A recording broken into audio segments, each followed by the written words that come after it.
Bon, je me disais, hein, ce serait quand même bien qu'on ait une coiffeuse et puis une maquilleuse parce que là, je me sens pas vraiment à mon aise. Mais bon. Ah oui, on est à l'antenne. Ok. Bonjour, bonsoir mesdames, bonsoir messieurs, bienvenue sur Télésaxon. Et bien sûr, nous allons passer une soirée exceptionnelle en votre compagnie et en notre compagnie aussi d'ailleurs. Et nous avons au programme, nous allons célébrer nos nonagénaires. Nous allons partir ensuite sur l'inauguration du sentier des champignons qui a eu lieu ce week-end. Nous allons passer un reportage pour voir d'où vient l'eau de Saxon. Donc c'est Patricia qui a ramené des images de la tournée annuelle des sources. Et ensuite, nous continuons avec la deuxième partie du tour historique du casino, de son histoire. Et pour finir, nous avons un film rétro avec Jean-Jacques qui va nous préparer un civet, menu bien sûr de saison. Et nous allons commencer tout de suite par l'actualité, la première actualité de ce mois, qui est en fait tout simplement l'exposition communiquer sans savoir comment ce qu'on fait. Donc effectivement, c'est ce qu'on fait maintenant. On ne sait pas du tout ce qu'on fait, mais on communique.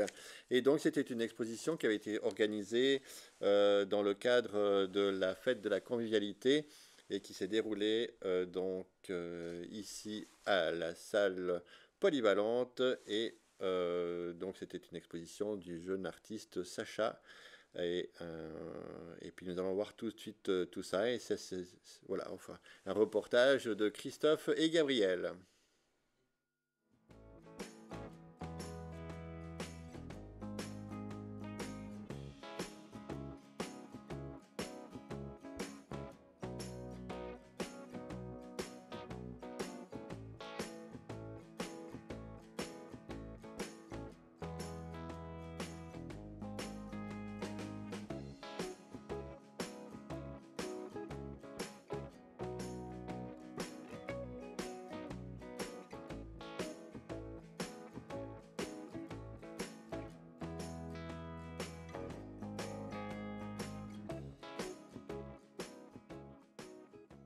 Nous sommes ici à l'exposition des photos réalisées à l'occasion de la fête de la convivialité.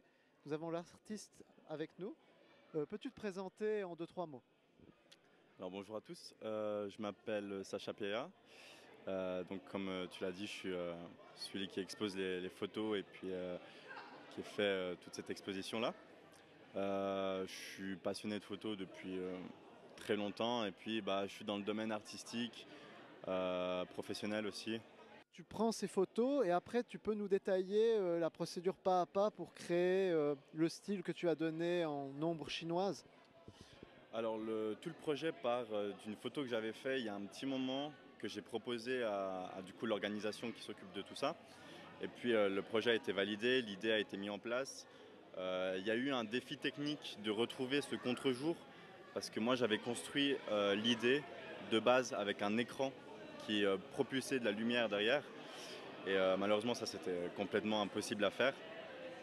Et donc il y avait ce défi technique de trouver un moyen de remplacer l'écran mais tout en gardant la même esthétique que l'idée de base. Et du coup, en fait, on a monté le stand avec un fond blanc qu'on a surexposé, et puis, donc avec des termes techniques du coup, et puis les personnes qui passaient devant, qu'on a sous-exposé. Comme ça, on avait un bon contraste. Les photos ont été prises en couleur, qu'ensuite j'ai retravaillé en noir et blanc pour être plus précis sur les contrastes, parce que j'étais assez pinailleux là-dessus. Et ensuite, il y a eu un gros travail de post-production, et puis aussi sur une bonne grosse sélection de toutes les photos qu'on avait au final sur toutes les journées où on a fait les photos. Tout ça sur un temps qui était assez réduit. Au final, je trouve qu'on s'en sort assez pas mal. Alors prendre une photo, ça prend un instant. La retravailler et la préparation, ça en prend beaucoup plus. Combien de temps tu as cumulé pour une seule photo pour avoir un rendu qui te plaît? Alors en fait, tout dépend aussi du fond que j'avais, parce que du moment que la première photo a été faite, ensuite j'ai pu prendre ces réglages et puis les mettre sur les autres. Il y avait toujours effectivement un détourage que je devais faire précisément sur chaque photo.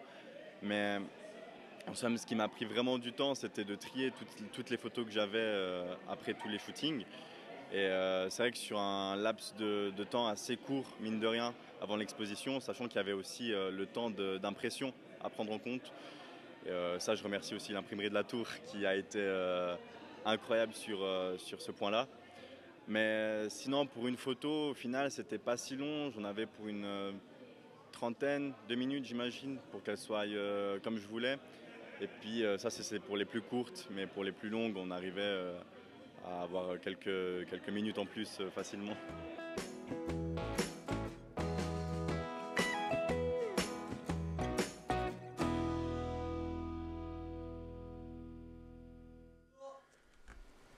Et donc, effectivement, retour plateau, où je m'entends d'ailleurs dans l'oreille.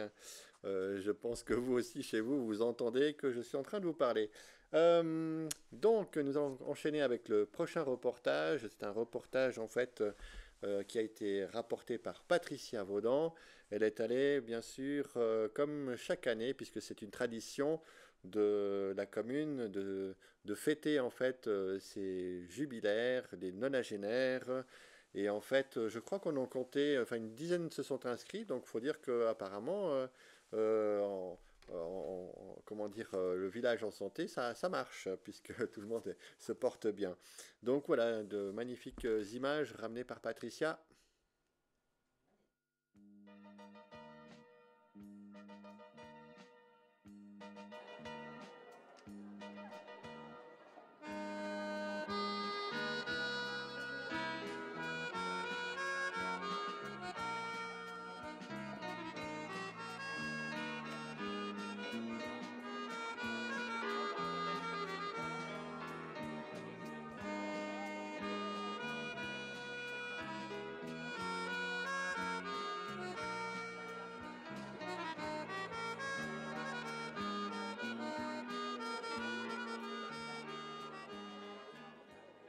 Voilà, bonjour à vous toutes et à vous tous. Voilà, chers nonagénaires, chères familles, chers invités, c'est avec beaucoup d'honneur et de plaisir qu'entouré de mes collègues du conseil communal, nous vous adressons nos cordiaux messages et également nous sommes très honorés de partager cet après-midi en votre compagnie. Malheureusement excusée au sein de l'exécutif, Madame Anne Perrier, notre conseillère communale, qui est en convalescence. Accueillir et célébrer nos nonagénaires est devenu pour nous une tradition. Un samedi après-midi empreint de convivialité, d'échanges, de rencontres, d'anecdotes, mais parfois des jubilaires qui poussent à la chansonnette. On verra, hein, donc on est patient et impatient. Donc tous ces jubilaires de ce jour qui ont aussi avec leur humour et parfois de la dérision.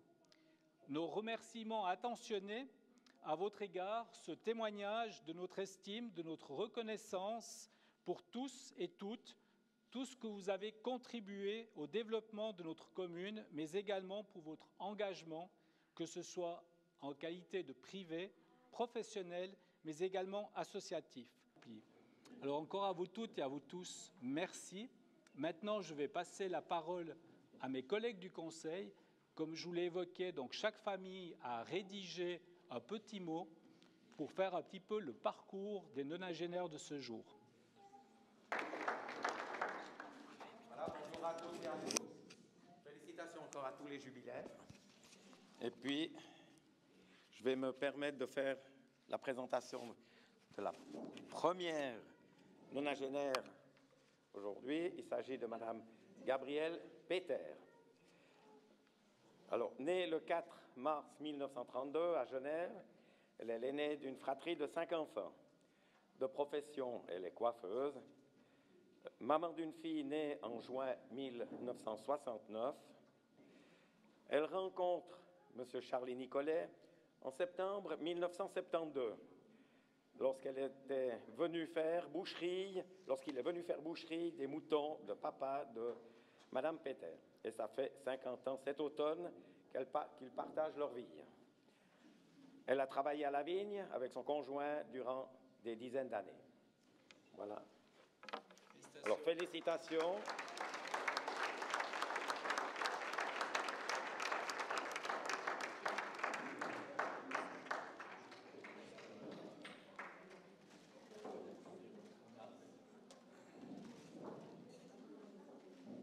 Bonjour à tous. Alors moi, j'ai l'immense honneur de présenter Madame Jeanne-Marie Pin, née le 1er avril 1932. Quelle belle date! Je vous parle à vous, Jeannette. Née au village dans l'épicerie très connue de Gaston et Lina Perrier, celle que ses parents appelleront Jeannette en souvenir de sa sœur disparue en 1931, ne quittera jamais le monde du commerce. En effet, Jeannette se marie en 1950 avec Michel Pin, boulanger-pâtissier et étranger de Beauvernier, puis descend à Godfrey pour devenir serveuse dans le désormais commerce familial. Elle découvre ainsi la ville et se forge un avenir de patronne. En 1953, la boulangerie Pin se trouve au cœur de la révolte paysanne et sera par la suite soutenue par les paysans de Saxon et environ, rendant peu à peu très connu le commerce de la ruelle des Barrières.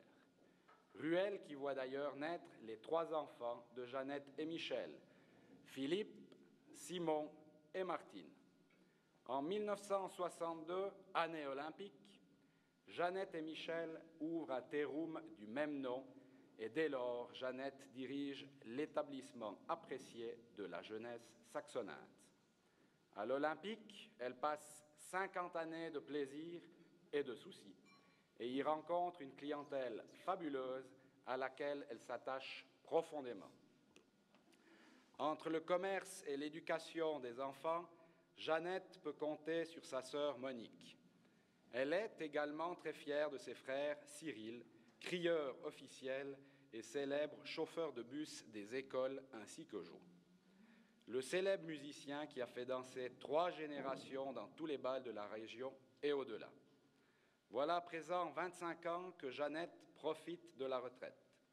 Toujours dans son quartier des Barrières, à 90 ans, elle avoue que blaguer avec ses clients lui manque beaucoup. Heureusement, Chippy lui tient compagnie et elle descend également tous les jours manger au quadrige. Le reste du temps, elle se consacre à son hobby de toujours, la lecture, autant des nouvelles du jour que d'ouvrages littéraires.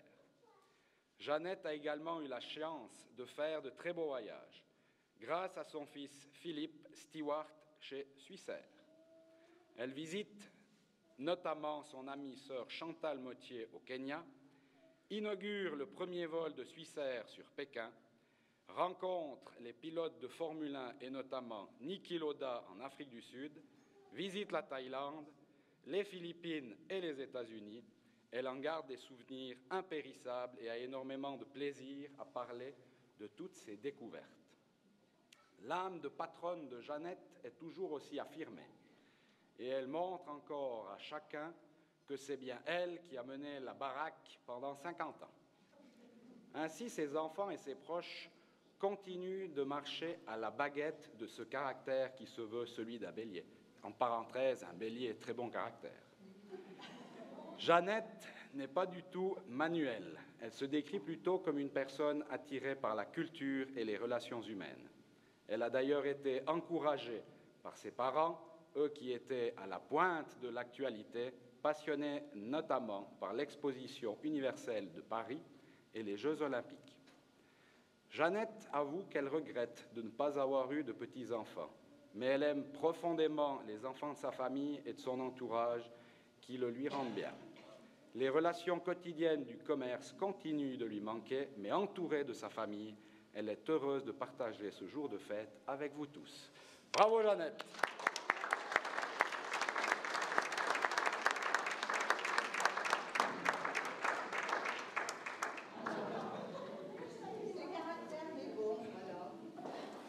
La personne suivante est Madame Daisy Colomb. C'est une première, puisque nous avons 2 Madame Daisy Colomb qui fêtent leurs 90 ans. 2 Madame Daisy Colomb. Madame Daisy Colomb que je présente, c'est Daisy avec E accent aigu, S-Y, Colomb, avec 2 L. 2 L, Et AB, la même chose. Et Colli. Donc Madame Daisy Colomb est née le 19 juillet 1932. Fille de Marcel et d'Edgar Colli. Après sa scolarité, elle travaille à la Coop de Saxon jusqu'à son mariage en 1959 avec à Vaudois, jardinier à Villeneuve. Elle s'installe au bord du lac où son mari travaillait dans l'entreprise familiale.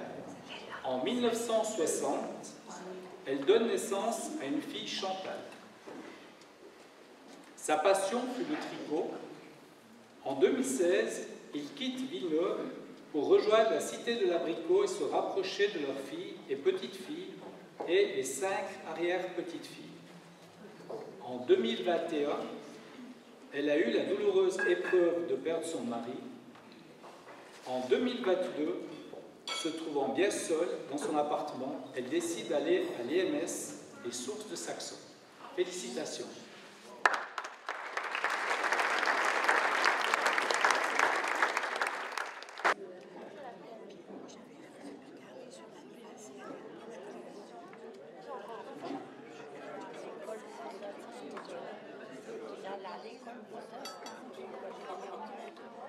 Bonjour à tous. À mon tour de présenter Marcel Pitlou. Né à Ried le 15 août 1932, Marcel y passe les premières années de sa vie, avant de déménager à Sion, où elle réside jusqu'en 1944. Ensuite, c'est à Saxon que la famille s'installe. Elle y rencontre Michel, son futur époux, avec qui elle partage presque 60 ans de vie commune. De cette union naissent Nicole en 1952 et Valérie 14 ans plus tard. D'un caractère enjoué, très sociable, Marcel a un contact facile et aime échanger quelques mots avec les gens qu'elle rencontre. Côté loisirs, Marcel attend avec impatience le jeudi. Ce jour-là, avec ses belles-sœurs et son beau-frère, ses parties de yacht passionnantes, terminées par un souper pris en commun. Rire et bonne humeur garantie.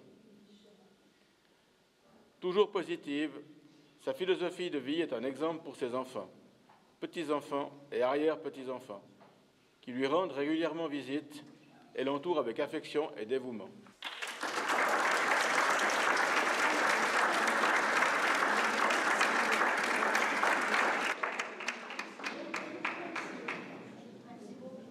Madame Daisy Colomb, D.A.Y. Née le 1er septembre 1932, Vérolais, à Champéry. Ses parents, un papa douanier et une maman mère au foyer, avaient donné naissance à son frère Rémi 5 ans plus tôt. Un frère de 95 ans vit actuellement avec son épouse sur la commune de Saxon. Daisy a fait sa scolarité à l'Auberçon, dans le canton de Vaud, puis un apprentissage de couturière à Brigue. Profession qu'elle n'a pas exercée, lui préférant celle de téléphoniste, qui lui a permis de faire valoir ses excellentes qualités de communication, ainsi que sa maîtrise de 3 langues nationales. Elle décroche un emploi au PTT à Sion, où elle rencontre son futur mari, Charlie. Les jeunes époux ont rapidement un garçon prénommé Rémi, qui naît en 1959. La famille déménage ensuite à Genève en 1961 pour des raisons professionnelles. Après s'être occupée de son fils jusqu'à ce qu'il aille à l'école, Daisy est engagée comme téléphoniste au CICR. À la retraite de Charlie en 1998, il retourne s'installer définitivement sur la commune de Saxon. Daisy est maman d'un garçon, de 4 petits-enfants et de 2 arrière-petits-enfants. Félicitations.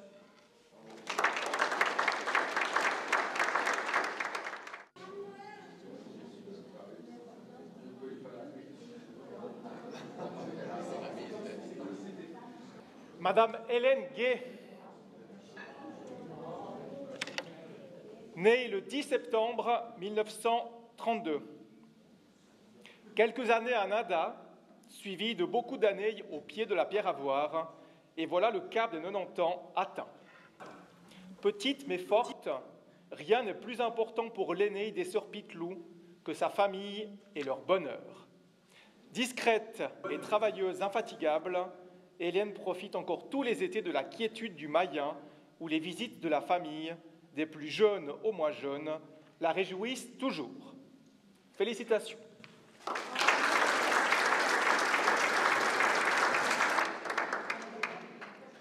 Bonjour à tout le monde. J'ai le plaisir de vous présenter la vie de Madame Denicole Jacqueline, née le 10 du 11 1932. Jacqueline est l'aînée d'une fratrie de 5 enfants. Comme tout enfant de sa génération, elle a aidé ses parents aux travaux de la campagne. Elle a ensuite pratiqué le métier de sommelière. Mariée à Marcel Denicole en 1962, ils ont eu un fils, Jean-Daniel, qui leur a donné 2 petits-enfants, Julien et Florent. En 1975, elle a la douleur de perdre son mari emporté par un cancer. Quelques années plus tard, elle rencontre Edgar Felet et partagera avec lui près de 40 ans de sa vie. Elle a fait partie du chœur mixte La Lyre dans le registre des Altis. Malgré un caractère bien trempé, elle a toujours eu le cœur sur la main et a rendu service à ses proches en gardant leurs enfants. Elle aime bien faire les mots cachés. Depuis le mois de novembre 2019, elle vit au Home Tertianum à Saxon. Félicitations, Madame Denicole.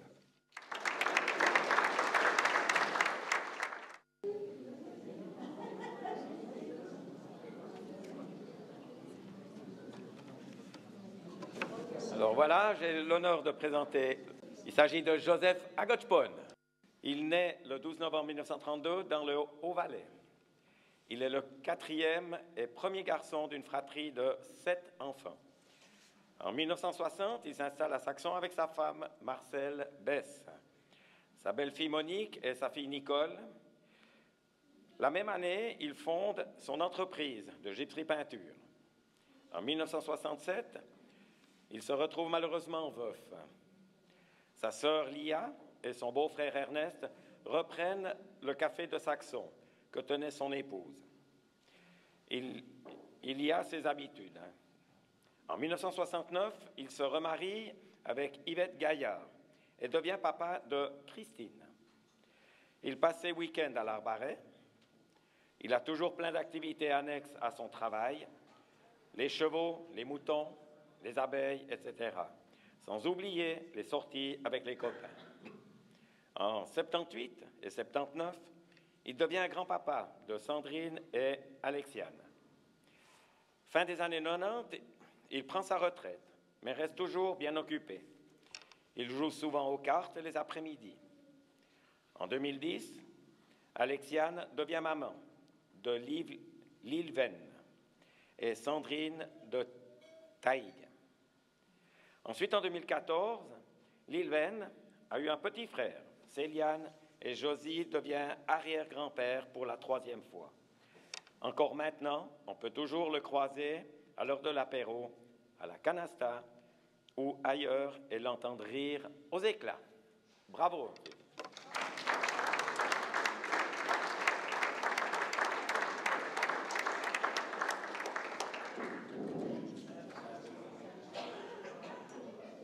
Notre commandant adjoint de la police, Mathias Dupont, qui va présenter Charlie, puisque Mathias et Charlie ont des liens très forts. Bonjour à tous, donc vous avez compris, je ne suis pas conseiller municipal, hein. Je ne parle pas comme eux, voilà, m'excuser le langage. Donc j'ai la charge de présenter le tueur de Saxon, voilà, ça c'est dit.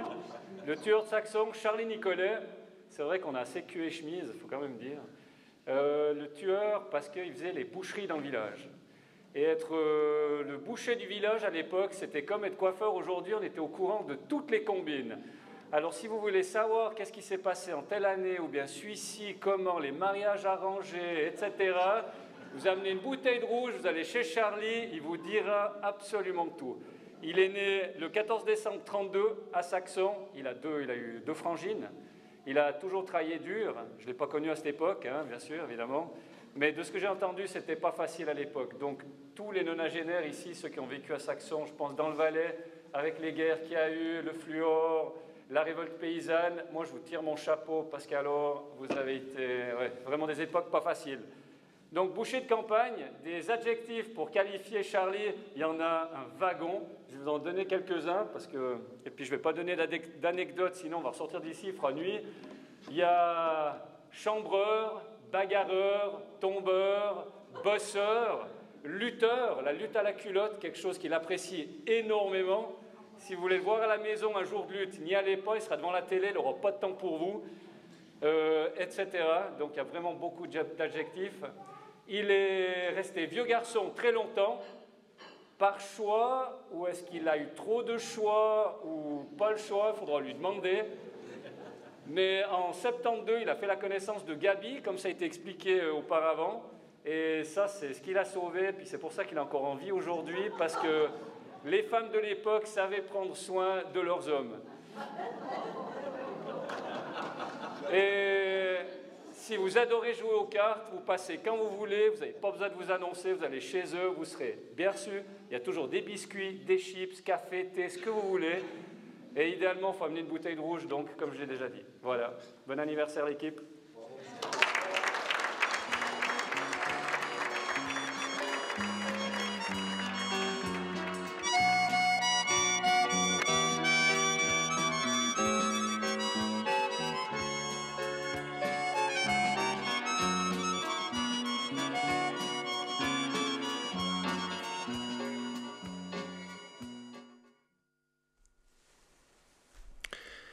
Oui, c'est toujours un moment riche en émotions et c'est toujours un moment sympathique de voir en fait cette célébration de nos aînés.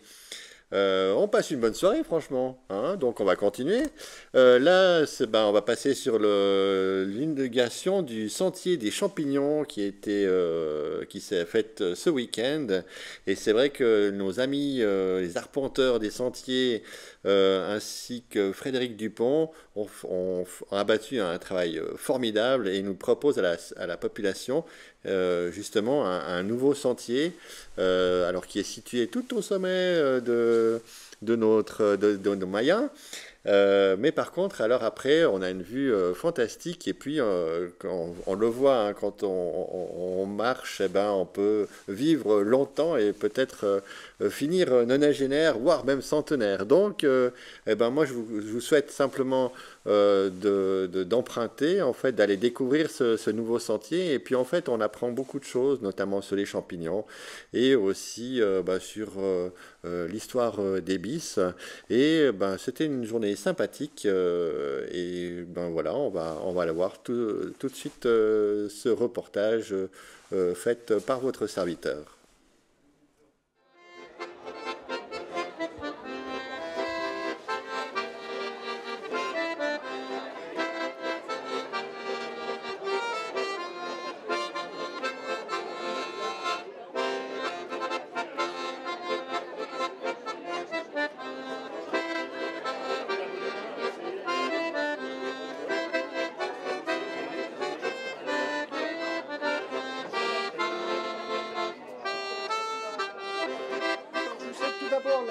Cordial des bienvenus et je vous remercie de votre nombreuse présence qui fait chaud au cœur de voir tout cela aujourd'hui.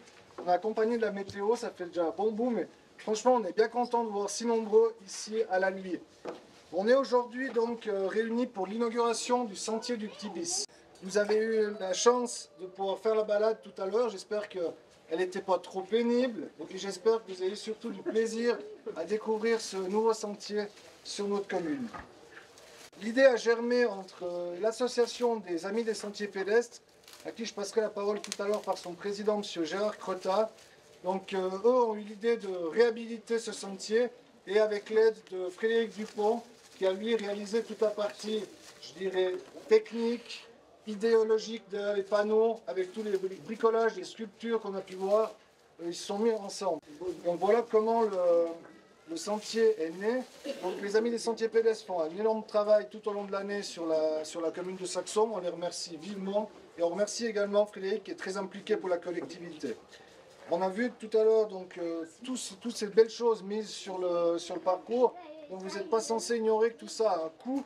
Donc on a dû faire appel à une organe qui a été d'accord donc de soutenir le projet et qui a été d'accord également d'avancer avec eux. Donc c'est la société de développement de Saxon qui a financé le projet. Et puis on a approché l'atelier ETCO par Paloma Magliocco qui est absente aujourd'hui. Et on la remercie vraiment sur le travail qui a été fait en termes d'images qui ont été développées. On remercie aussi les mycologues de Fuy qui ont fourni les images et puis également monsieur Laurent Terretta qui a réalisé l'impression de ces panneaux. Donc vous avez pu voir tout ça ce matin. La commune de Saxon a aussi participé en autorisant le passage sur le secteur de la bourgeoisie. On est quasiment tout le long sur le secteur de la bourgeoisie sur ce sentier. Donc on voit que ça a vraiment été une collaboration de plusieurs organes, de plusieurs instances qui ont permis de mettre en place ce sentier. Et puis on est vraiment très fiers du fait que c'est une carte touristique, les sentiers pédestres pour Saxon. Et puis on pense avoir fait le maximum pour la mise en valeur de cette carte. Je vous remercie d'être aussi nombreux parce qu'on ne s'attendait pas du tout à avoir autant de monde, c'est très très bien. Juste pour vous expliquer que les sentiers continuent à travailler à longueur d'année, surtout qu'avec le temps qu'on a, l'hiver ne va même pas nous donner du repos, on va continuer, mais tout se passe bien. J'aimerais juste rappeler quand même une ou deux petites choses, c'est-à-dire que je vois quand même qu'il y a quand même certaines personnes qui ont un certain âge. Il ne faut pas qu'ils hésitent. Hein. S'ils s'embêtent à la maison, ils peuvent venir nous donner un petit coup de main. Donc il n'y a aucune obligation.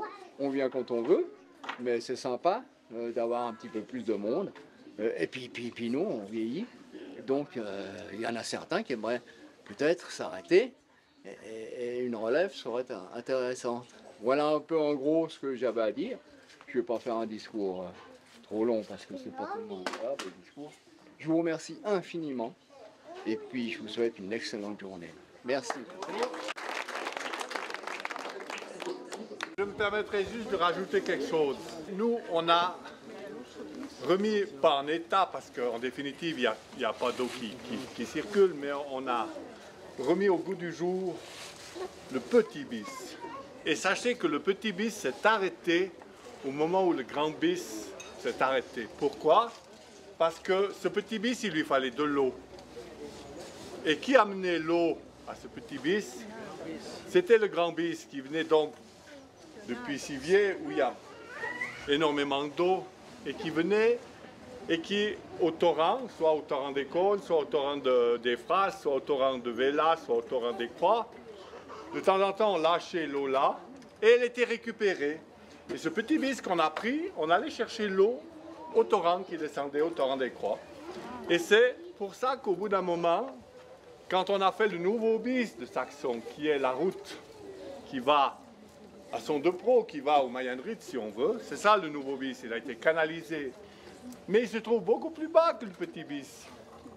Donc l'eau qui coule dans le torrent des Croix, au mois de juin, vous allez en trouver. Au mois de juillet, encore un peu. Mais après, il n'y a presque plus d'eau qui descend. Hein, c'est des torrents qui ne marchent pas avec des glaciers, qui marchent avec des réserves d'eau qui sont faites pendant l'hiver ou avec les pluies. Donc, pour que ces bis marchent, pour qu'il y ait suffisamment d'eau pour traverser tout le fond de la Beauvresse pour ensuite aller finir au Combe et tout, il fallait quand même une certaine quantité. Parce qu'il faut bien s'imaginer que ces bis, il n'y avait pas un plastique comme vous trouvez maintenant dans les bis. On a mis du plastique pour empêcher de fuir, donc il fuyait un peu. Donc il n'y avait plus assez d'eau. Alors c'était donc le grand bis qui alimentait ces petits bis. Alors voilà l'existence de ces petits bis. Et si vous vous promenez un petit peu en dehors des sentiers, sur toute la commune, vous allez voir partout des petits bis. On devine des petits bis. À tous les étages, il y avait ces petits bis qui reprenaient l'eau du grand bis. Au fond, ces petits bis, c'était les tuyaux qu'on a aujourd'hui. Voilà, c'est tout ce que je voulais dire. Merci.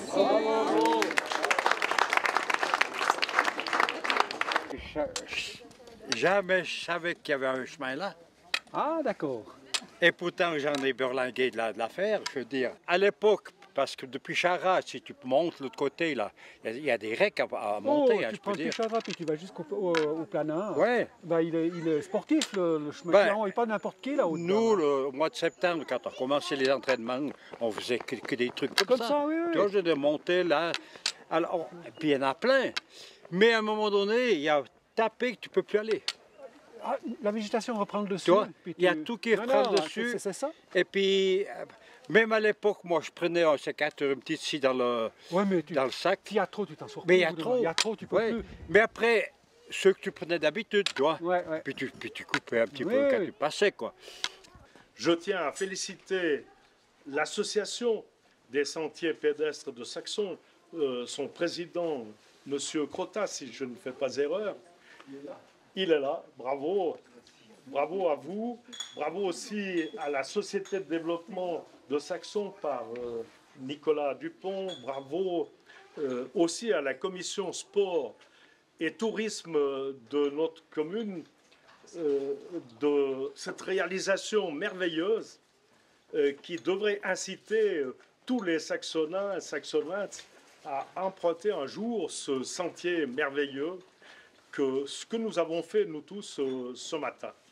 Donc je vous félicite de cette très belle réalisation et je saisis cette occasion pour évoquer très brièvement, parce que ce n'est pas une journée à faire des discours, c'est une journée d'amitié, donc les discours doivent être très brefs comme ils l'ont été jusqu'à maintenant, mais j'aimerais évoquer très brièvement quelques souvenirs que j'ai vécu avec mon frère Charlie, que beaucoup d'entre vous connaissent.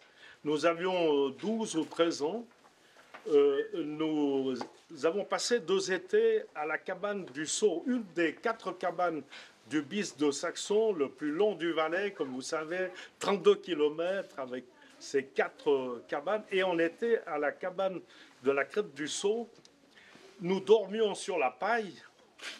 Nous mangions des repas pas forcément variés mais équilibrés, mais on mangeait de la polenta, à peu près comme celle d'aujourd'hui, mais on n'avait pas les champignons avec la sauce.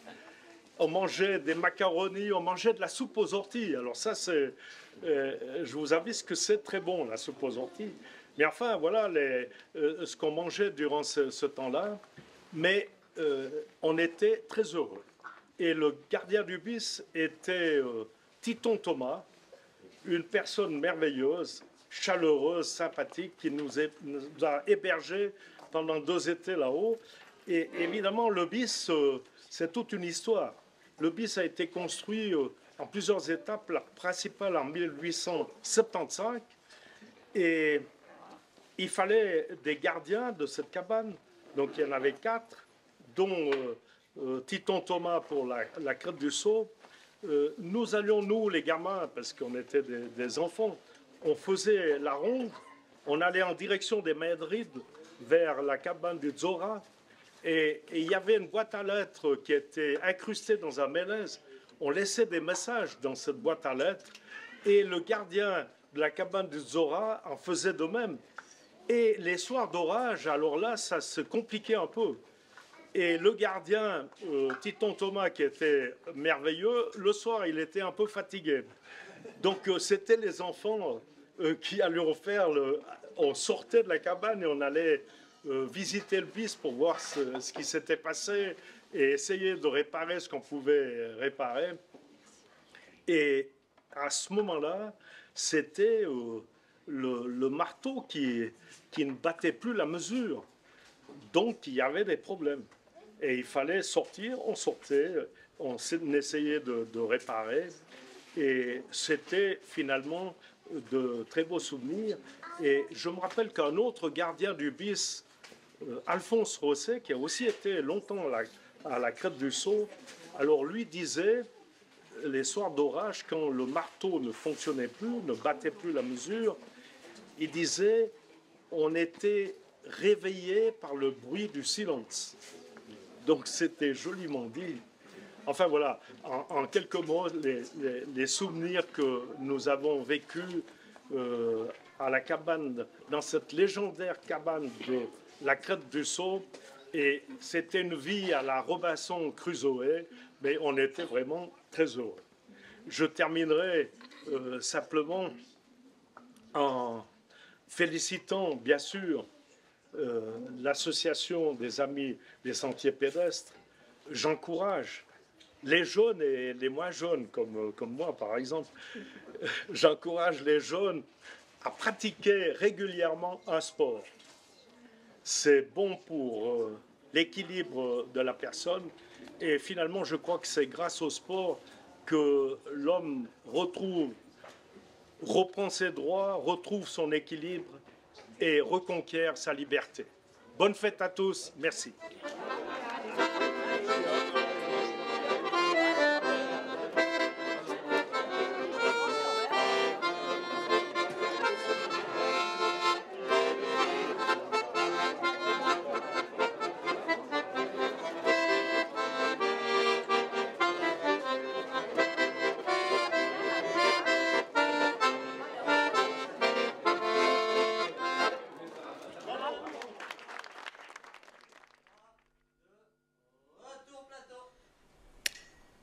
Voilà, donc on remercie encore toutes les personnes qui ont contribué à la fabrication de ce sentier.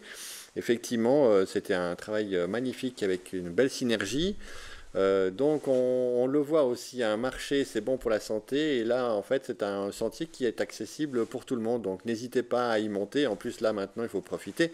C'est l'automne et les couleurs sont encore magnifiques. Avant, bien sûr, que le froid, si le froid viendra s'installer chez nous, donc il faut profiter de maintenant où en fait le temps est fort clément. Donc on l'a vu, hein, l'eau c'est tout un problème, hein, donc qui occupait en fait les anciens, mais c'est un problème en fait qui est encore d'actualité.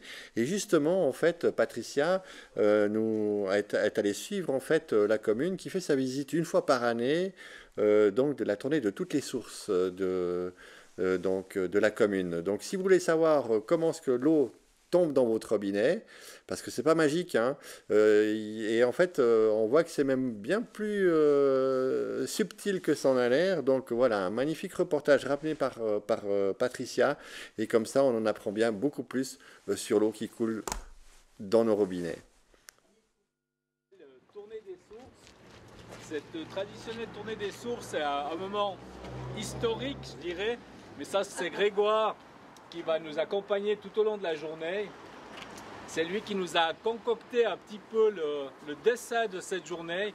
Pour nous, c'est, comme je l'ai dit, un plaisir de vous accueillir parce que c'est un moment qui se veut un moment important puisqu'on sait les valeurs de l'eau de nos jours, mais également cette valeur, cet échange entre collègues du conseil, également collaborateurs des services techniques de la commune Saxon, et vous toutes et vous tous, partenaires, que ce soit au niveau de Maître Célia Darblay qui nous accompagne également aujourd'hui, donc le côté juridique, on a le côté avec des patrons comme le centriage forestier, Jean-Michel Gaillard, le directeur, et également Mathieu Charvaux qui nous accompagne.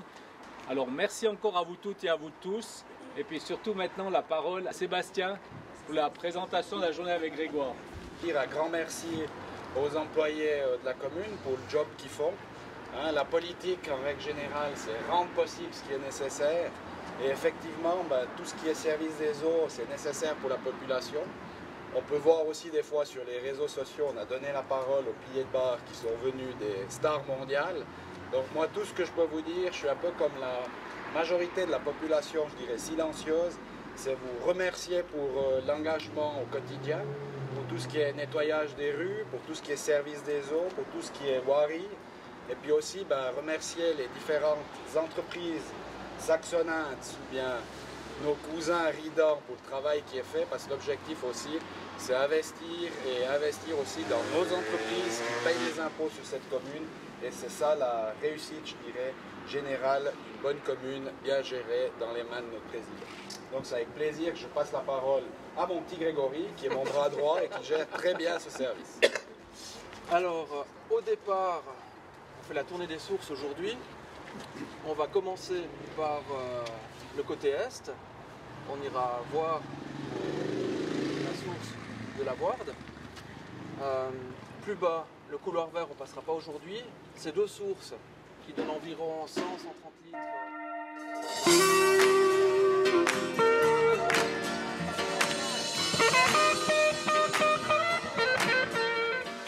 Alors, première étape de notre balade, le réservoir du Pesseau. Ici, on va aborder le thème des pollutions et de la qualité de l'eau. Il faut savoir qu'il a été construit en 1990, enfin de 1988 à 1990. Avant, l'eau potable arrivait sur les cuves qui sont juste là derrière vous. Donc des réservoirs en béton qui chauffaient pas mal en été. Qui dit l'eau qui chauffe, développement de bactéries. Donc ce réservoir a été construit dans la roche. Il fait une cinquantaine de mètres de long, 7 mètres de haut. Et puis les temps changent, les temps évoluent. On doit faire 8 analyses. Le canton nous demande 8 analyses par année. Saxon en fait 12, une par mois, tous les premiers lundis. Les diverses collectes sont faites dans la commune. On analyse cette eau, mais comme en un mois, il y a pas mal de choses qui peuvent se produire, plutôt que de subir un incident, la commune de Saxon a acheté, il y a quelques années, des appareils, des Bactosense, pour faire des analyses le long de la journée. Et puis on a le spécialiste Daniel Claret qui pourra vous en parler lors de la visite tout à l'heure. Voilà, comme Grégoire l'a expliqué tout à l'heure, le sujet du contrôle des bactéries dans un réseau d'eau est devenu de plus en plus important. Donc, il a dit, il y a un contrôle officiel par mois qui est effectué par prise d'échantillons et ensuite analyse au laboratoire. Il peut se passer plusieurs jours, voire plusieurs semaines sans qu'une détection soit possible par ce procédé, par ce principe de travail. Donc il y a quelques années, suite à une pollution du réseau d'eau, on a eu l'idée de proposer de mettre en place des compteurs de bactéries, des détecteurs de bactéries qui, eux, travaillent toutes les 8 heures en temps normal. Donc comment ça se passe ? Un échantillon est pris en permanence par l'appareil sur l'arrivée du réseau d'eau avant d'entrer dans le réservoir du Peusseau.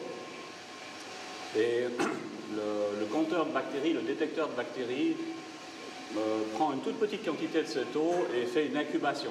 Ça veut dire qu'il l'amène à 37 degrés, favorise le développement, la multiplication des bactéries présentes dans cet échantillon et ensuite font une lyse des cellules de ces bactéries, c'est-à-dire cassent les cellules de ces bactéries afin de libérer l'ADN qui se trouve dedans et avec des colorants qui sont injectés, colorient chaque molécule d'ADN. Vient ensuite un comptage de ces molécules avec 2 lasers qui regardent à travers cet échantillon et au fil du passage de ces échantillons détermine le nombre exact de bactéries qui se trouvaient dans chaque millilitre. Alors ce qu'il faut savoir, c'est que l'eau, c'est un milieu vivant, donc on a pour l'eau, le mix de l'eau des sources qui arrivent ici, habituellement à peu près 20 000 bactéries par millilitre. Donc il n'y en a pas une ou deux, il y en a en gros 20 000. Ça, c'est l'état normal des choses. Et en cas de pollution du réseau d'eau, là, ce nombre va exploser, on va arriver à 100 000, à 150 000 bactéries par millilitre, et on peut même monter à des chiffres supérieurs.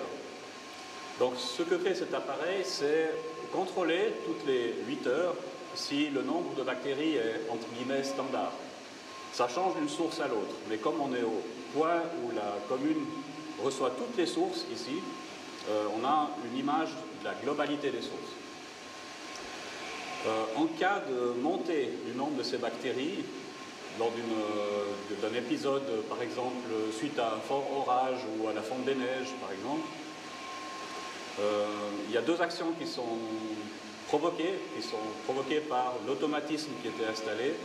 C'est en premier alarmer les responsables et déclencher automatiquement une chloration du réseau. Une chloration à un niveau suffisamment bas pour ne pas être senti par la population, par les consommateurs, mais suffisamment élevé pour nettoyer le réseau. Et si ce nombre de bactéries devient encore plus important, là, des actions plus drastiques sont prises, c'est-à-dire fermeture de la sortie de ce réservoir à l'aide de cette vanne motorisée ici, mais sans interruption du service, parce qu'au moment où cette vanne se ferme, on alimente le réseau via le pompage du Vaco. Donc il n'y a pas d'interruption de service, simplement le réservoir est isolé. Et comme le compteur de bactéries prend son échantillon à l'entrée du réservoir, on a le temps, avant que les bactéries ressortent du réservoir, de fermer cette valve. Voilà en gros le principe de travail. Et suite à plusieurs épisodes qui ont permis de sauver le réseau, la commune a décidé d'en installer un deuxième à Louette, qui se trouve au niveau de Sapao. Voilà en gros pour le principe de travail.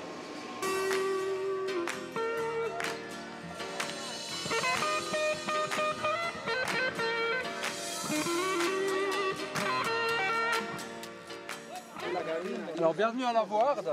Vous êtes ici sur le deuxième grand chantier de la commune de cette année. Pour vous dire un petit peu l'historique, on a eu à la fonte des neiges une pollution sur ce site qui a continué à chaque orage, à chaque pluie importante. Donc la décision a été prise de refaire ce captage qui donne quand même actuellement 100 litres par minute, ce qui est quand même pas mal. On n'avait pas grand chose au départ comme indication. Je ne sais pas si Michel est là, où est-ce qu'elle est. On avait un rapport avec une explication écrite qui disait qu'on avait une chambre et puis des drains 20 mètres plus loin, quelque chose comme ça, Ouais, sur 3 20 drains mètres. d'une vingtaine de mètres.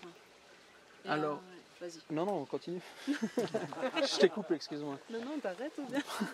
Tu veux pas parler? Non, comme tu veux. Donc, Christophe a dû un peu partir de la conduite de la chambre et puis chercher les drains qui se cachaient un petit peu dans la région. Vous voyez un petit peu, je crois que c'était au bout de quoi, 1 ou 2 jours de travail ici, sur la première image que je vous ai donnée. Ensuite, on voit sur la deuxième, les drains. C'était simplement des tubes en ciment qui étaient perforés. Et dessus, il n'y avait pas grand chose. Il y avait quelques cailloux, de la chaille, mais il n'y avait pas de protection. C'est un captage qui a été fait en 1967. Un petit peu les conditions de réalisation n'étaient pas les mêmes que ce qu'on demande aujourd'hui. Donc vous voyez qu'après, on a posé des nouveaux tuyaux, des nouveaux drains. Actuellement, ce qu'on fait, c'est qu'on met une natte. On met par-dessus de la chaille et puis on met une natte drainante aussi pour récupérer quelques eaux. Et puis surtout après, on reprotège ça par une natte étanche qu'on pose par-dessus qui contient maintenant de la bentonite. C'est une espèce d'argile. Donc même si en fait la natte est perforée par une pierre un peu plus pointue ou quelque chose comme ça, ça a la propriété d'être entre guillemets auto-cicatrisant. À partir du moment où ça pleut dessus, l'argile elle s'étend et puis du coup ça fait vraiment une étanchéité parfaite. Et dépend comment, ils vont encore chercher après un peu du limon pour compléter ça, parfaire en fait cette étanchéité. Donc ça c'est ce qui manquait sur les captages qu'on faisait à l'époque. On n'avait pas cette protection au-dessus qui empêchait qu'on ait l'eau de pluie qui s'infiltre directement dans le captage. Le problème c'est pas vraiment l'eau de pluie, c'est plutôt ce qu'elle entraîne avec. C'est clair qu'ici on a pas mal de chamois qui traînent aussi dans la région. C'était plat, ils aimaient bien s'installer. On a vu qu'il y avait des humains aussi qui aimaient bien s'installer. Donc c'est vrai que c'est quand même bien d'avoir mis cette natte étanche maintenant. Voilà, puis ce qui a été fait aussi en plus, c'est qu'on avait 3 venues d'eau principales, dont une qui est un petit peu plus superficielle, plus en surface, et 2 autres qui étaient assez profondes. Donc l'idée c'est toujours de partir du principe, si on a un problème de pollution, c'est peut-être pas une pollution qui affecte l'ensemble de la ressource, mais peut-être seulement une partie de la ressource. Donc l'idée c'était d'en amener en fait 3 conduites jusque dans la chambre de captage, pour au cas où qu'on puisse en fait conserver quand même une partie de l'eau qui n'est pas polluée, puis déconnecter uniquement la partie polluée. Donc les 2 sources profondes sont amenées par une conduite pleine dans la chambre. On a une autre source qui est un petit peu plus superficielle, qui est située sous la ravine, enfin la coulée de boue qui est descendue là. Et puis sinon, comme avant, on a tout un drain qui récupère quand même les eaux sur toute la longueur, qui amène dans une 3e conduite. Donc on sait très bien que le drain, ce sera certainement la ressource qui sera la plus vulnérable vis-à-vis de la pollution des eaux superficielles et tout ça. Donc ce qui va certainement rester, c'est les 2 principales venues d'eau. Voilà. Sinon au niveau du débit, là à l'étiage on était à 120 litres minute. Exactement, ouais. Ce qu'il faut bien se rendre compte aussi, c'est que pour pouvoir faire ces travaux, on était embêtés, parce que c'est quand même le principal captage qui alimente près des champs en dessous. Et en fait, ils ont dû tirer une conduite provisoire depuis où on était avant. Il y a des captages aux établons pour pouvoir alimenter ensuite le réseau de près des champs. Parce qu'on a eu une pollution l'année passée sur le couloir vert qui se situe un petit peu en dessous. Et à cause du temps, de l'hiver qui arrivait assez vite l'année passée, on n'a pas pu le terminer. Donc c'était vraiment le seul moyen de donner de l'eau après les champs. Cette année, en fait, il a fallu choisir entre le captage du couloir vert ou le captage de la Ward. Et puis, en fait, le captage de la Ward, ben, c'est vrai que c'est 120 litres minute. Le couloir vert, c'est plutôt de l'ordre de 25-30 litres minute. Donc, les travaux se sont axés là-dessus. Ce que je tiens à souligner aussi, c'est qu'ils ont fait un travail formidable en très peu de temps. Je crois qu'ils ont commencé le 11 août. Christophe, tu es venu là le 11 août. Il y a eu l'aide du service de l'eau qui a travaillé avec Christophe, plus des personnes du TP aussi qui sont venues de temps en temps. Et on a remis l'eau, les analyses ont été bonnes à partir de lundi. On a remis l'eau dans le réseau, donc il a fallu 4 semaines pour faire tout ce travail et rendre potable cette eau. Mais voilà. 4 semaines parce qu'ils ont vraiment bien bossé. Hein, Très vite, ils ont pas lésiné sur les heures sup et ils ont même travaillé un samedi.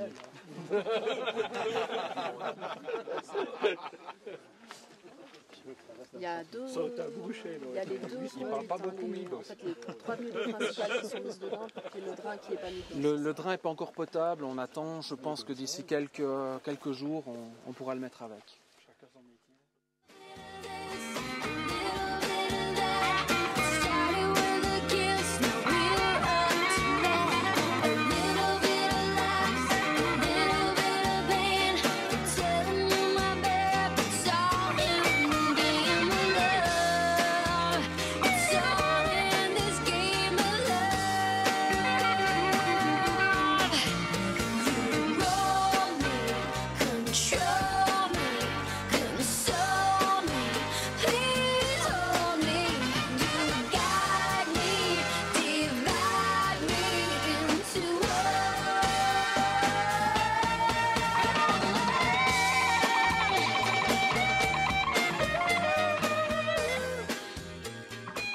En 1972, c'est lorsque la commune a développé Beaubresse, il fallait chercher de l'eau, alors ils sont partis depuis le pied de la pierre à voir, ils sont descendus chercher des sources, et puis ils en ont trouvé une ici, ils ont dû construire, vous verrez quand la porte sera ouverte, plus une route,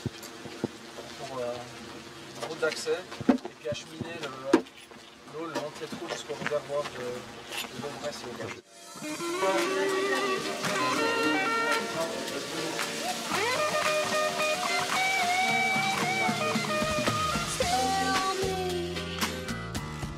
Just what you want me to be. One kiss, and boom, you're the only one for me. So please tell me why don't you come around no more? 'Cause right now I'm crying outside the door of the candy store.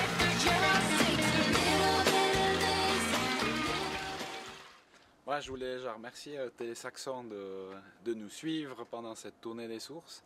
L'objectif de cette émission c'était de montrer à la population saxonnate que c'est pas si simple que ça d'avoir de l'eau qui arrive au robinet, de l'eau pour être consommée, de l'eau pour se doucher et se laver, qu'il y a tout un travail qui est fait derrière, que ce soit par nos travaux publics, services techniques de la commune, et puis aussi toutes les entreprises qui travaillent sur le réseau d'eau. C'est quand même des millions qui sont investis, des millions qui ont été investis pour les conduites d'eau potable, surtout dans les Mayens. Encore des discussions avec Altis pour tirer une nouvelle conduite depuis le col du Lin pour approvisionner tout ce qui est Mayen, puis aussi par la même occasion la Plaine.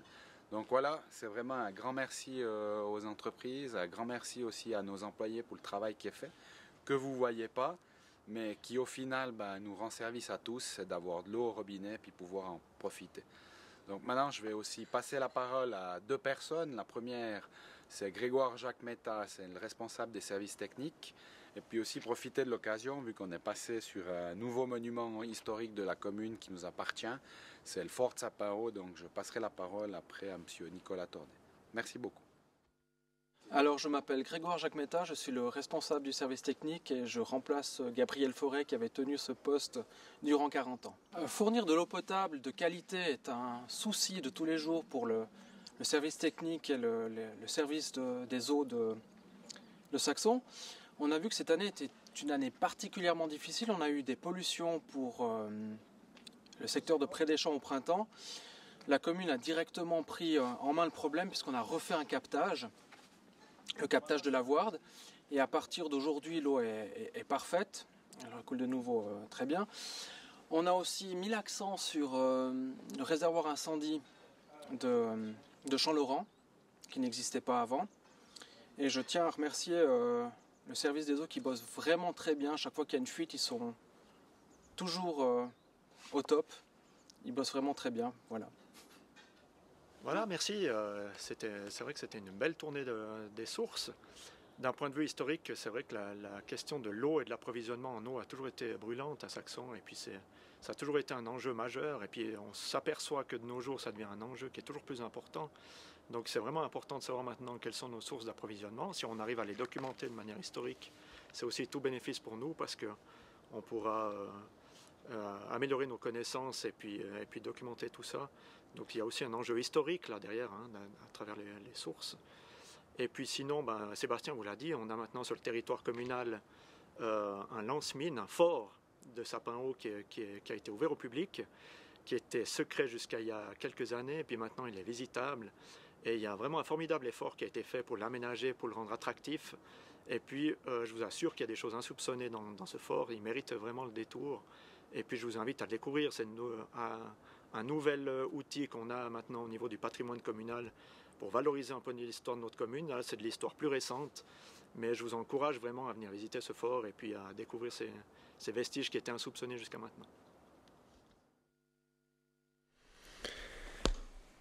Et voilà, donc on voit que l'eau c'est une problématique qui est importante. L'eau c'est la vie, et puis il faut s'en occuper. Et en fait, apparemment, les gens qu'on en vient de voir dans ce reportage, apparemment ils le font, et c'est leur préoccupation première, ils ne comptent pas leurs heures.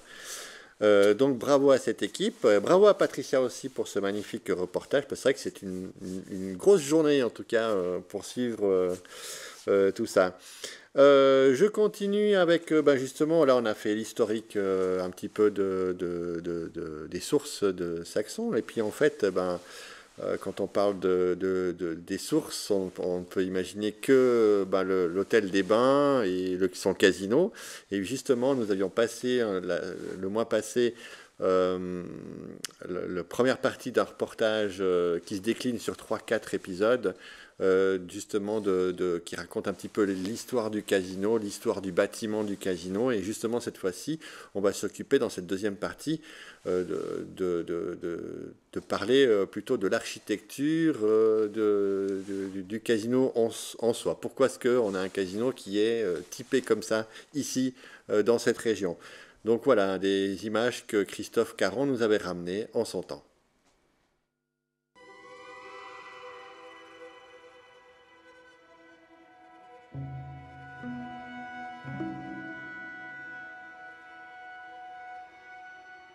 Le casino, lui, il va accueillir des jeux d'argent jusqu'en 1877.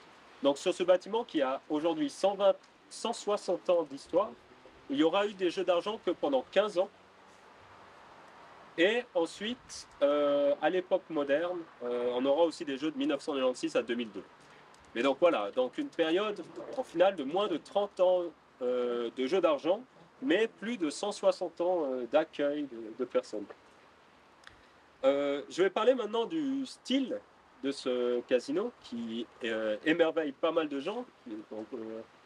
J'ai aussi beaucoup entendu d'histoires sur ce style. On m'a dit ouais, c'est un bâtiment un peu western, ça nous fait penser au Far West. Alors c'est pas tout à fait le cas. Il y a certaines ressemblances, oui, mais c'est pas l'histoire qu'on a ici. Je parlais de ce bâtiment de gare.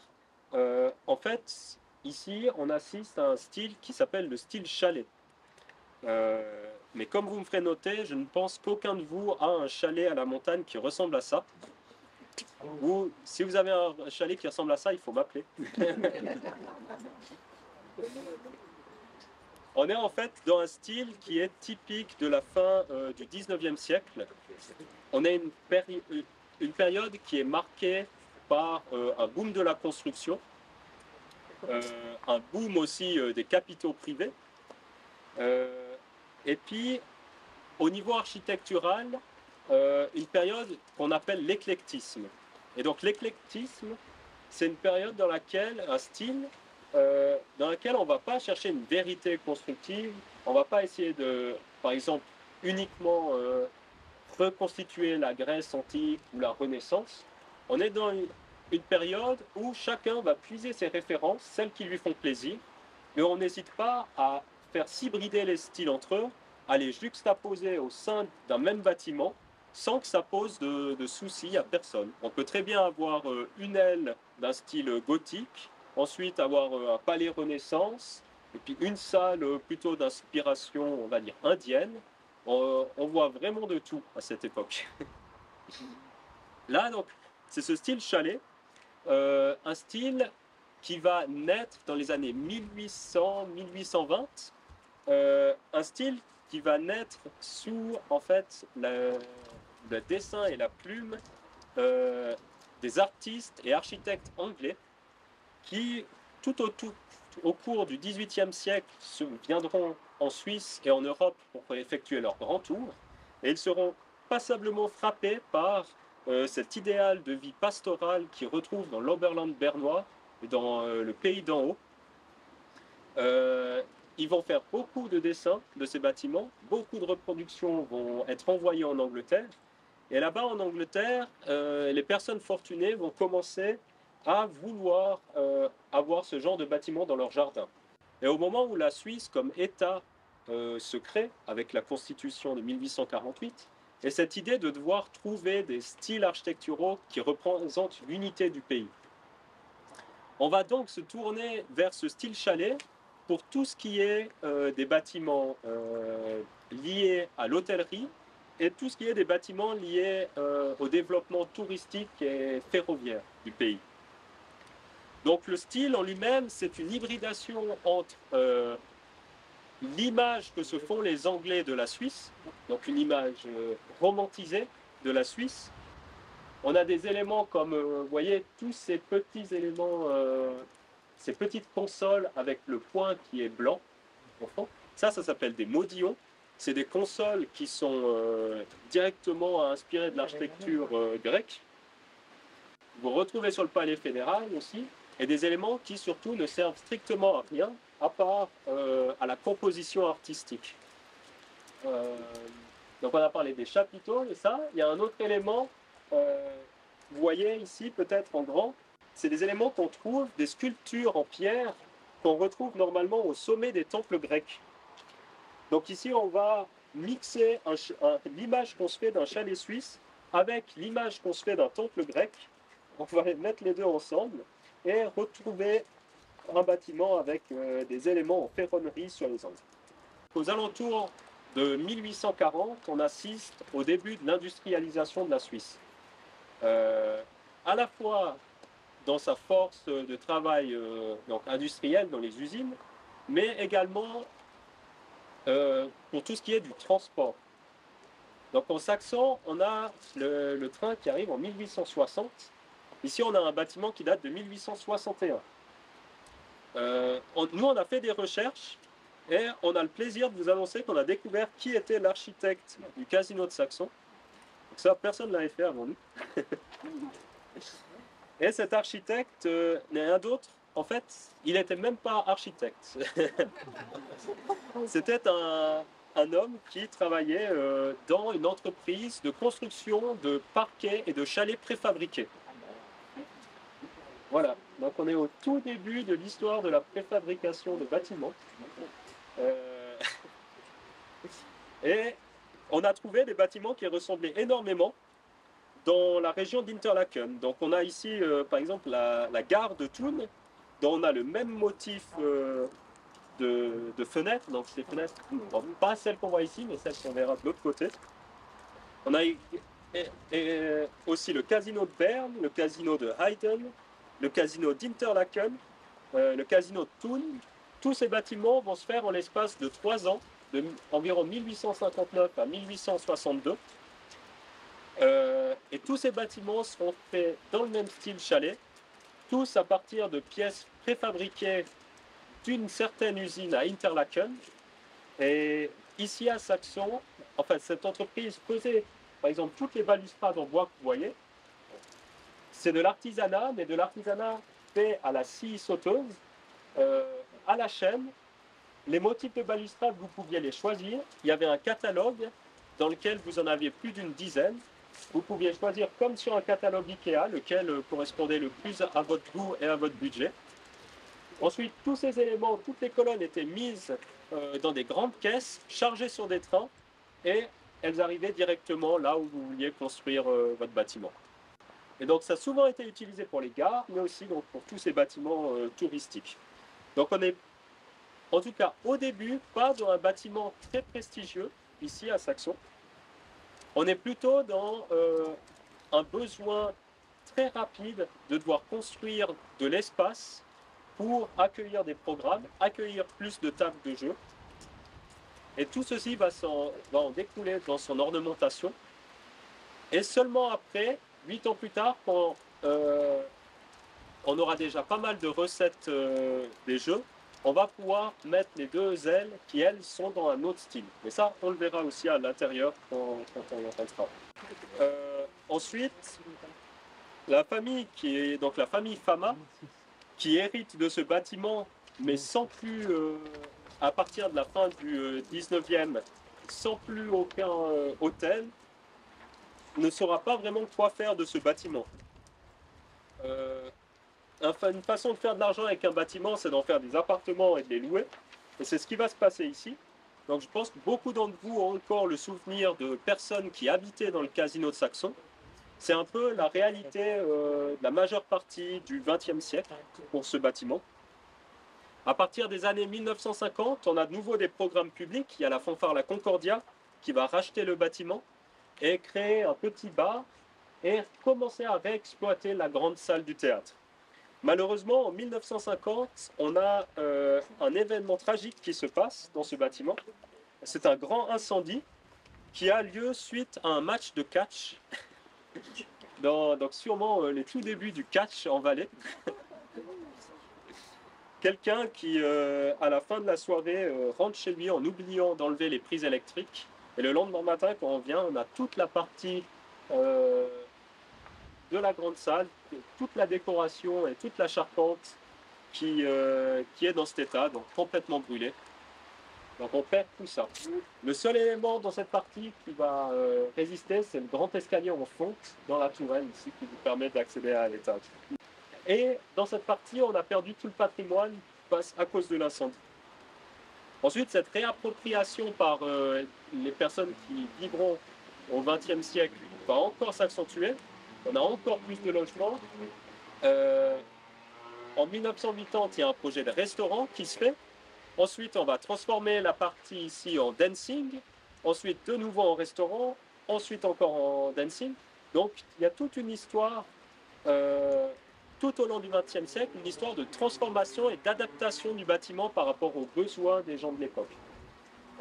Nous, aujourd'hui, on regarde un peu critiquement cette période parce que c'est une période qui a quand même pas mal touché à la substance originelle du bâtiment. Mais vous le verrez quand on rentre, on a encore trouvé des éléments patrimoniaux qui nous permettent de nous faire une bonne idée de ce qu'était le bâtiment.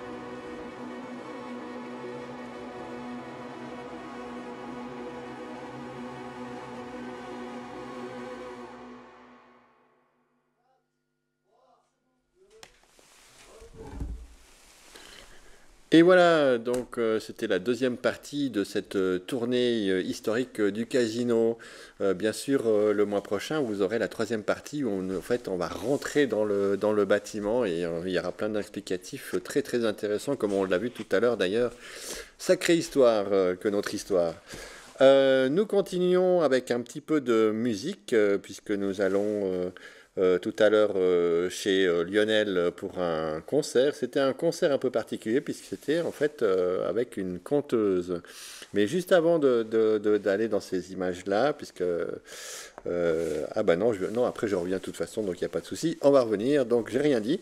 Donc nous allons continuer en fait notre programme avec une partie un peu plus culturelle qui est en fait le concert qui a été donné le 15 octobre passé. Et il s'agissait en fait d'un amour impossible raconté par les textes de George Sand et la musique de Frédéric Chopin. Donc, au texte, nous avions retrouvé Caroline Cortés, une conteuse.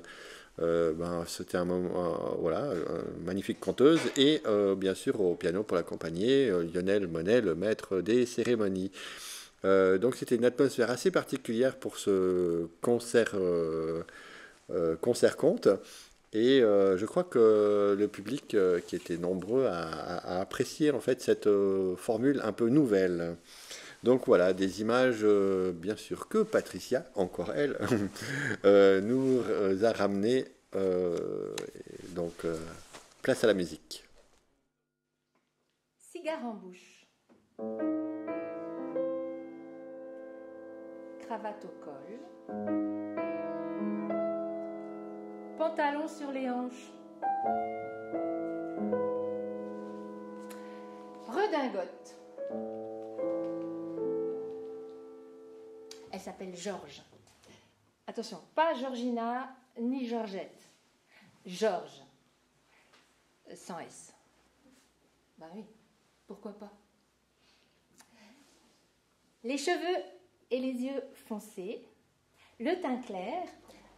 Voilà ce que Georges disait d'elle. Mon extérieur n'est ni beau ni aimable à première vue. Je suis timide et fort sauvage. Je déplais généralement à ceux qui ne sont pas liés depuis longtemps avec moi. Ah, ça, c'est elle qui le dit. Mais écoutez plutôt ce que Alfred de Vigny disait. Sa figure sévère et immobile, le bas de son visage peu agréable, la bouche mal faite. Ce sont ces mots. Et il faut dire que Alfred de Vigny, il était jaloux comme un pou. Son amoureuse, à lui, s'appelait Marie Dorval. Et Marie et Georges s'écrivaient. Était-elle amie? Était-elle amante? Je vous laisse écouter et vous faire une idée. Je t'embrasse et je t'aime toujours, toujours, toujours. Je t'aime tant. Adieu, cher aimé. Je voudrais bien que quelqu'un m'aimât comme je vous aime. Je ne vis pas les jours où je ne vous vois pas, chère âme.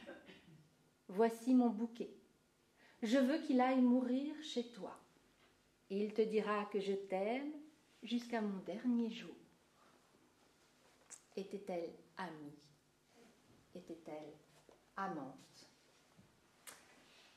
Bon, des amants, on peut dire qu'elle en a eu plutôt beaucoup, Georges.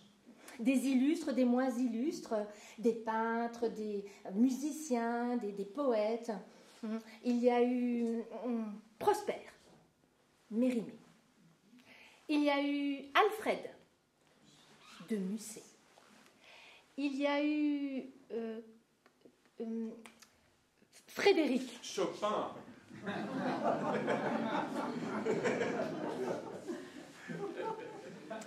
Des amis, elle en a eu aussi beaucoup, des illustres, des moins illustres, des poètes, des peintres, des écrivains. Gustave, présent. Flaubert.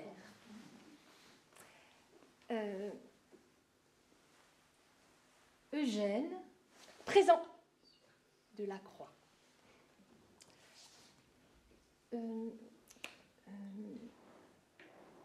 Franz.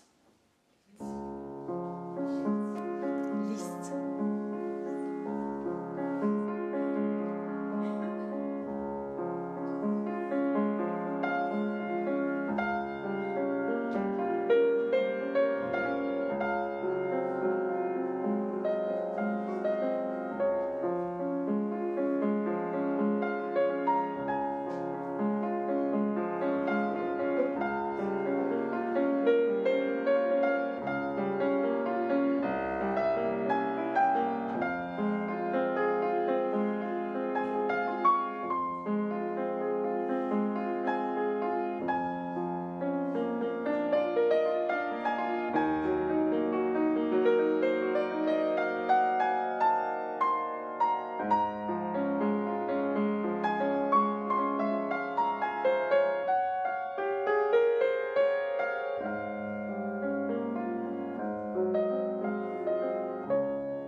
Et voilà une nouvelle formule de concert, un concert. J'ai entendu ça tout à l'heure en coulisses.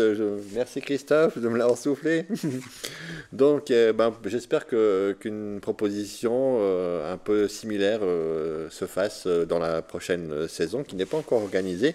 Mais si jamais il reste encore 3 concerts pour finir cette année, donc notamment le 6 novembre, c'est-à-dire ce week-end, avec le trio Nota Bene. Et puis ils vont jouer du Smetana, donc c'est pas du Santana, hein, si jamais pour Patricia, et du Brahms, c'est pas du Brahms de Serre non plus, hein, donc voilà. Et en fait, je vous annonce aussi le prochain concert, parce que là ce sera mon petit plaisir, je pense, ce sera avec Valerio Contaldo, ce sera un ténor, pardon. Et pour finir, le 9 décembre, avec l'Octuor Vocal de Sion pour un concert de Noël. Et c'est souvent très drôle. Donc voilà. En termes d'actualité, bien sûr, il se passe toujours plein de choses à Saxon. Alors là, j'ai pas été regardé, consulté, mais je sais que, sauf erreur de mémoire, il doit y avoir ce week-end la nuit des musées, donc n'hésitez pas à aller vous renseigner sur musée-de-saxon.ch ou sur le site de la commune de Saxon, j'imagine qu'il y est. Et puis, autrement, bien sûr, le télétexte, le texte à l'écran de Télésaxon. Donc, restez informés, regardez bien nos canaux d'information. Et puis, n'hésitez pas à sortir, surtout profitez, puisqu'il fait encore beau et magnifique, avant de pouvoir s'enfermer pour bientôt ouvrir les petits cadeaux. Donc, pour finir notre émission, effectivement, puisque tout a une fin et on est content pas de finir, mais de vous avoir proposé une émission qui était riche en images.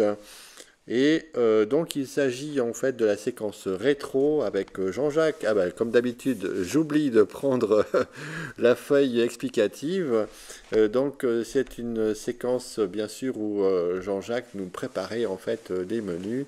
Le fond de la marmite, ça s'appelait. Et puis là, en fait, saison oblige, on nous préparait un civet de chasse, sauf erreur, de mémoire. Donc, pour moi, je vous laisse. Ah, tiens, j'avais pas vu que j'avais mis ce magnifique. Je vous laisse en compagnie de ces images. Et puis, nous rendons rendez-vous pour la prochaine émission qui devrait se dérouler au début décembre, donc le premier mercredi du mois pour les fidèles. Alors, je vous souhaite une bonne soirée et au mois prochain.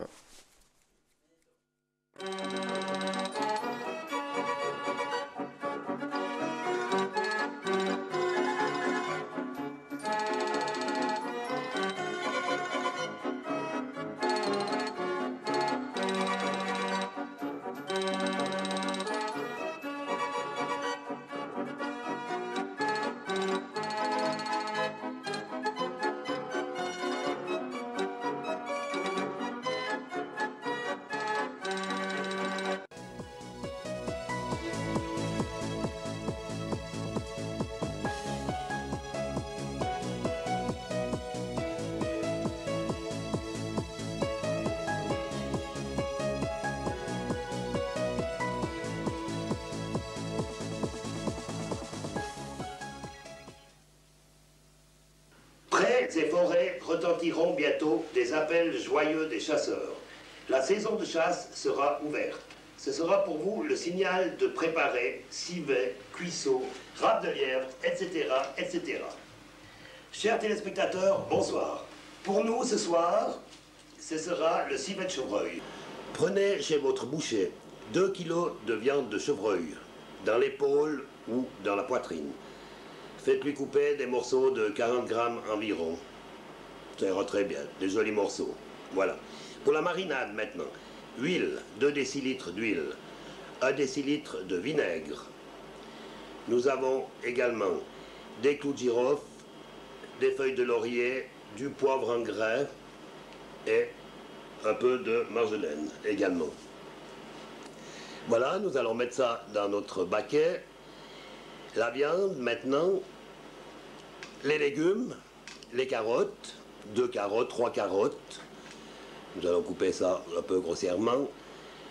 3 carottes, 2 oignons, Nous avons là 2 kilos de viande, cela vous fera pour 2 repas en famille, ou 8 personnes, 10 personnes environ. Voilà, les oignons sont faits maintenant. Vous allez vous régaler et régaler vos amis également. La viande, voilà, la belle viande, ça sent bon déjà. Et le vin rouge. On n'oubliera pas également une petite garniture de choux de Bruxelles, lardons, oignons et des champignons également. Voilà, notre viande est prête.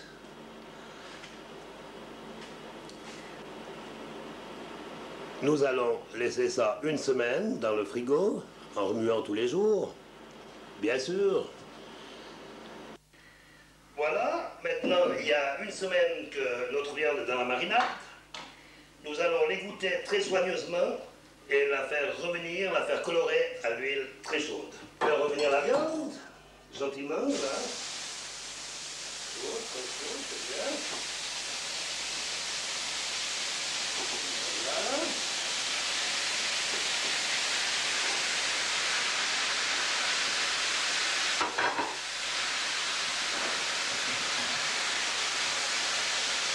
Voilà, la viande grille gentiment.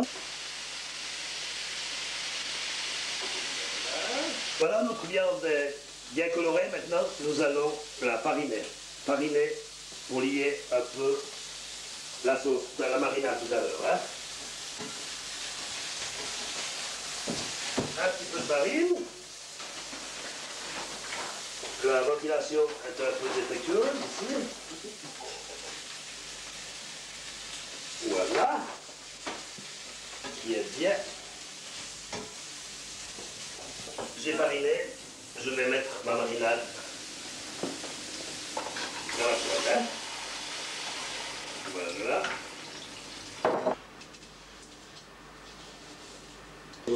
Voilà, ça cuit maintenant. Je vais assaisonner un tout petit peu quand même. Hein. Légèrement assaisonner, un petit peu de sel, un petit peu de poivre, gentiment. Là. Et maintenant, nous allons laisser cuire ça 1h30, 2h, gentiment mijoter. Nous allons laisser mijoter ça. Messieurs, dames, après cette démonstration unique, récapitulons donc ensemble cette recette, elle aussi unique. Voilà, vous prendrez 2 kg d'épaule ou de poitrine de chevreuil, 2 litres de vin rouge, 2 décilitres de vinaigre, 1 décilitre d'huile, quelques baies de genièvre, 5 feuilles de laurier, 5 clous de girofle, du poivre en grains, 3 carottes émincées grossièrement, 2 oignons, 100 à 80 g de farine pour lier, 1 litre de bouillon. Je vous souhaite un bon appétit.